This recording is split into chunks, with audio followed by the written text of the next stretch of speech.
Olá, sou o professor Márcio Miguel e hoje vamos falar de algumas revoltas que ocorreram no período da República Velha. O primeiro tópico que nós iremos abordar seria relacionado ao cangaço. É um movimento que ocorreu ao longo de toda a República Velha, tendo aí o seu auge na década de 1930. Os principais pontos seriam o Nordeste brasileiro, em especial três estados, Sergipe, Ceará e Bahia.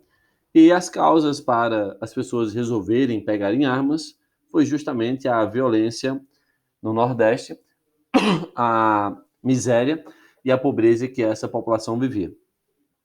Quando nós falamos do cangaço, a principal característica dele seria relacionado ao bandidismo social, que seria a população resolver pegar em armas para sobreviver e, nesse caso, assaltava, roubava as pessoas pobres, ricos e até mesmo a figura do coronel.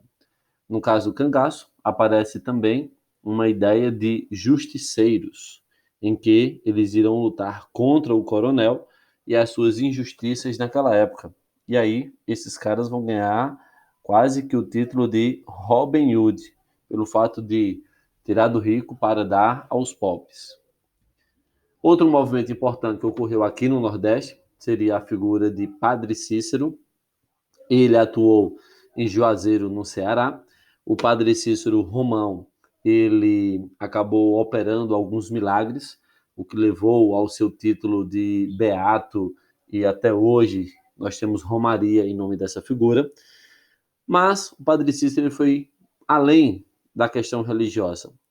Essa figura se envolveu na política, era um grande proprietário de terra, chegou a ser prefeito de Juazeiro e, nesse intervalo, ele se juntou contra os coronéis da região para lutar contra o governo. E aí, a figura de Padre Cícero Romão vai ser a figura que vai conseguir lutar contra a opressão do sistema do café com leite aqui no Ceará. Então vai ser aí essa figura mística, por um lado, e nós temos também essa parte politizada, em que ele vai se juntar com os coronéis. E observe que o Padre Cícero ganha força aqui no Nordeste devido aos problemas em comuns, que vai passar aí tanto por cangaço e quanto por canudos, que seria a questão da fome, da pobreza, da miséria que a região se encontrava. Outro movimento de destaque, agora no sul do país, na divisa entre Santa Catarina e Paraná.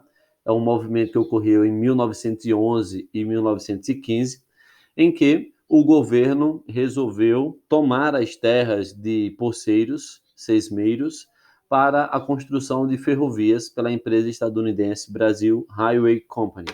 Nesse caso, vai aparecer uma figura mística chamada José Maria. Ele vai dizer que foi enviada por Deus para guiar aquelas pessoas, daí uma característica dele ser um líder messiânico, e essa figura ele vai conseguir emplacar a luta contra o governo para reaver as terras. Então, essa figura chamada Monge José Maria, ele vai fazer com que esses sertanejos peguem armas para defender o seu território. Dessa maneira, contestado ganha força e acaba sendo um movimento de resistência no sul do país para reaver suas terras. Outro movimento muito interessante que aconteceu foi o caso da Revolta da Vacina, que vai ocorrer no Rio de Janeiro em novembro de 1904. As causas vai ser que o prefeito do Rio de Janeiro da época, a figura de Pereira Passos, ele resolve fazer um projeto de reurbanização do Rio de Janeiro, que era a nossa capital. Ele queria embelezar a cidade para deixar ela aos moldes europeus. E, além disso, ele queria desenvolver um projeto de saúde pública para conter uma série de epidemias que acontecia nessa época, a exemplo da varíola. Então, ele vai tornar a vacinação obrigatória, as pessoas vão se recusar a tomar, e ele vai tornar ela para ser tomada à força. E essa questão de fazer a população tomar a vacina via força, se fosse necessário a polícia prender, algemar a pessoa para tomar a vacina, isso seria feito.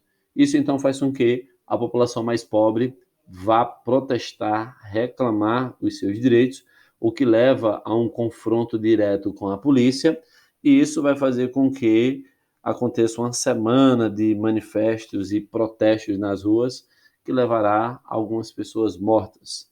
Como você pode ver, a principal característica foi 8 dias de revoltas em várias partes da cidade. Então, perceba que a principal causa da revolta da vacina foi essa lei de vacinação obrigatória. Outro movimento que devemos dar muito destaque é uma greve geral de 1917, que ocorre na cidade de São Paulo. O principal motivo é que São Paulo está se industrializando e nessa época nós não temos leis trabalhistas. Pelo fato de não existir leis trabalhistas, então as causas vão ser justamente essa ideia da trabalho infantil, trabalho de menores de 14 anos. Nós não temos um salário mínimo, não existe uma jornada de trabalho, não temos férias, não temos aposentadoria, não temos o final de semana remunerado. Então, todas essas causas farão com que os trabalhadores lutem por melhores condições de trabalho, que consequentemente vai emplacar na vida. As principais características, como você está observando, seria a paralisação total do comércio e da indústria. Cerca de 40 mil trabalhadores participaram dessa greve e os trabalhadores conseguiram o aumento do salário. Então, se o objetivo era conquistar os direitos trabalhistas, a partir dessa greve geral de 1917, nós iremos observar esse fenômeno acontecendo. Vale dar destaque também que essa greve ela ocorreu em um ano muito especial para a história mundial, que foi a Rússia se tornar socialista. Então, no mundo inteiro, nós tínhamos uma sequência de movimentos, tínhamos a Primeira Guerra Mundial acontecendo, e aqui o Brasil acaba refletindo as propostas mundiais.